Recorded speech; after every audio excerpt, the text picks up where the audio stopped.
Okay, for those of you who are going to be absent in B period on Friday, what I've decided to do is switch around the order a little bit just for B section. And so on Friday, we're going to be covering 1.4b, okay, which is on page 19 of your notes. And then next week, when people are back, we'll go back and cover 1.4a, which is the more challenging lesson. All right, so follow along on this video. You can take notes. Also, the notes will be available on Class Notebook after the rest of B period meets on Friday. Okay, so we're on page 19 here. We're going to be solving different kinds of equations, starting with solving radical equations, which are equations that involve radicals. Okay, we're going to start with the ones that only involve one radical. And if that happens, what you want to do is you want to isolate the term with the radical, get it by itself. Okay. Then you're going to square both sides. Then you're going to solve. And here's the super important part. You're going to check for extraneous solutions. Extraneous solutions are solutions that, you do a step during the solving that is algebraically correct, but doesn't work back in the original equation for reasons that have to do with domain and range. All right, so we'll look at some examples, and I think then you'll see. I'm going to tell you these first two don't have extraneous solutions, but we will look at some that do. Okay, so for this one, we're going to isolate this term right here. That's the first step. All right, so we're going to move that 5 over and have square root of x minus 2 is equal to 5. And then, as we've seen so often before, when you want to get rid of a square root, you square it. And of course, you're going to square both sides. Okay, so you end up here with x minus 2 equals 25. And then solve that and get x equals 27.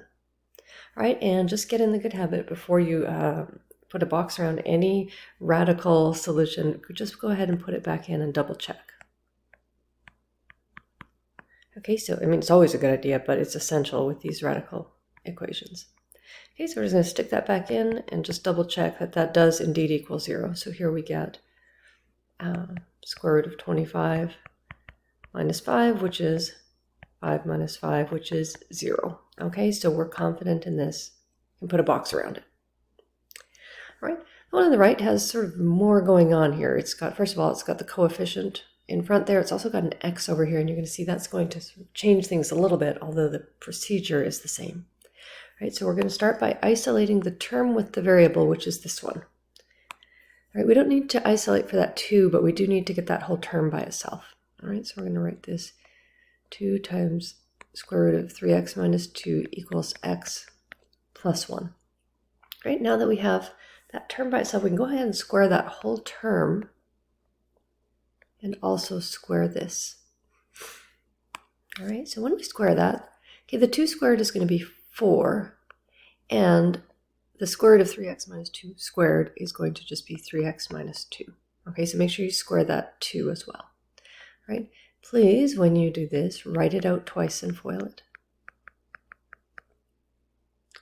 And from here, you're going to just have some algebra to crank through here. All right, so this becomes 12x minus 8 equals x squared plus x plus 1. All right, now we're going to try and solve this by factoring, because that's the easiest way to solve a quadratic equation. And I'm going to move everything to the right here and leave this side as 0, because I always want my x squared to be positive. Right, so I'm going to have x squared here. Right, this is 2x minus 12x. That's going to turn into minus 10x. And move my 8 over, that turns into plus 9. Okay, so now I just have a regular quadratic equation, which I'm going to try solving by factoring, because that is the fastest way to do it. All right, the two numbers that multiply to be 9 add up to be negative 10 are negative 9 and negative 1. Okay, and then I'm going to go ahead and solve that by factoring. I'm going to use the zero product property. Either x minus 9 has to equal to 0, or x minus 1 has to equal to 0. Okay, but something has to equal to 0 if you multiply and get an answer of 0. So we get x equals 9 or x equals 1. Okay, now you can do your checking sort of down below on the paper here, but I'm going to just do it off to the side here so I can see. All right, so first I'm going to start with the x equals 1. All right, if I put in 1 as my answer there. Okay, so the places where I'm sticking in my solution. Okay, so I've stuck in my solution right there and right there. That's where the x's were. Now I'm just going to do the math and double check that it works here. Okay, so 3 times 1 minus 2 is just 1. Okay, so that is square root of 1 is just 2, and I end up with 2 minus 1 equals 1, which is true. Okay, so this one right here is a true solution. All right, and I'm also going to double check it for 9.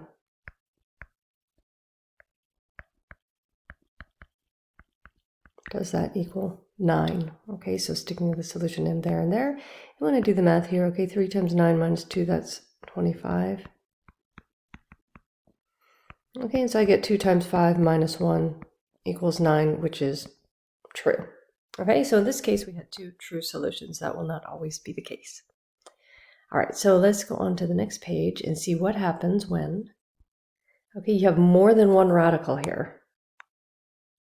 Okay, so you see in example C here, we've got 2 radicals. It's impossible to get the radical term by itself because there's 2 of them. Okay, so what we're going to do is we're just going to skip straight to squaring both sides.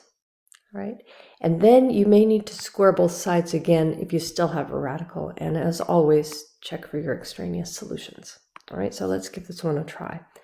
Okay, so we can't separate these two. So what we're going to do is just going to square the whole that side and that side. Okay, now the right side is going to be easy, but the left side, remember, anytime you need to square something, write it out twice and FOIL it.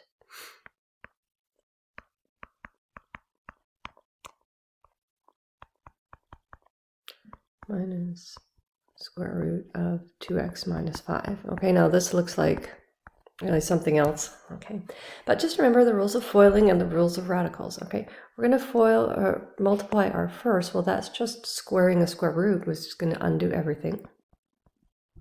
Okay, then we get something kind of like weird here. All right, so we're going to multiply square root of x plus 1 times the negative square root of 2x minus 5. Okay, so that's going to give us a negative term. And in here, we're going to have x plus 1 times 2x minus 5. Okay, and then we're going to actually have it again. Okay, so if we were to multiply the inners, we'd have it again. So I'm just going to actually just put a 2 in front there. And then when we multiply the lasts, okay, the negative 2x minus 5 term, okay, we're going to have plus, and we're going to be undoing a square root. 2x minus 5 equals 1. All right, so now we have kind of what we had to start with, where we just have a single term. And so what we're going to do is we're going to isolate it, square it, and solve both sides. Okay, so I'm going to put this here.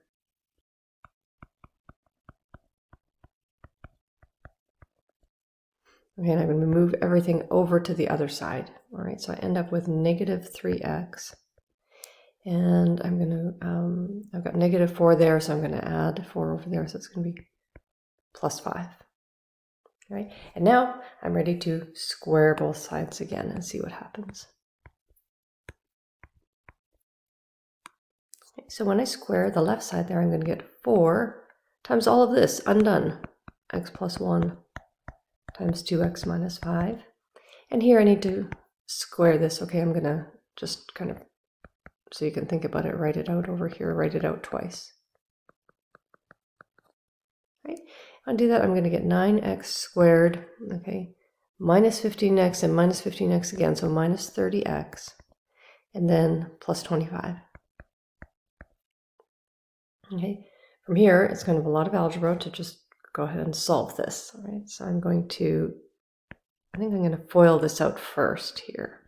Okay, so I'm going to get 2x squared minus 5x plus 2x, so that gives me minus 3x, and then minus 5.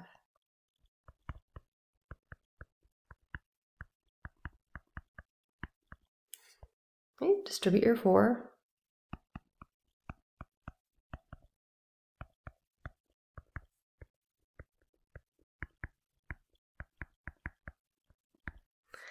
Okay, so now I want to move everything to one side. I'm going to move everything to the right side, so I keep my my x squared term positive. Okay, so when I move that over, I'm going to have x squared. When I move that over, I'm going to have minus 18x. And when I move that over, I'm going to have plus 45.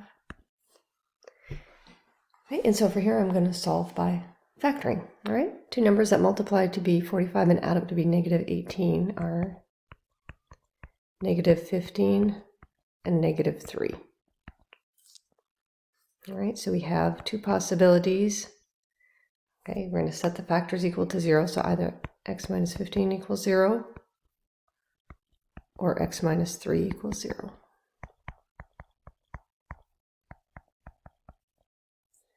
Okay, so that was a lot. All right. So I left a whole page for this. And then what you need to do is you need to put both of those back in and just double check that they are true solutions. Okay, so I'm going to pause the video just so I don't take up too much time here. And while it's paused, I'd suggest you pause it too and just put these back in and see which one is true or if they're both true. All right. Okay, so when I go and check my two solutions, okay, I did x equals 15 first.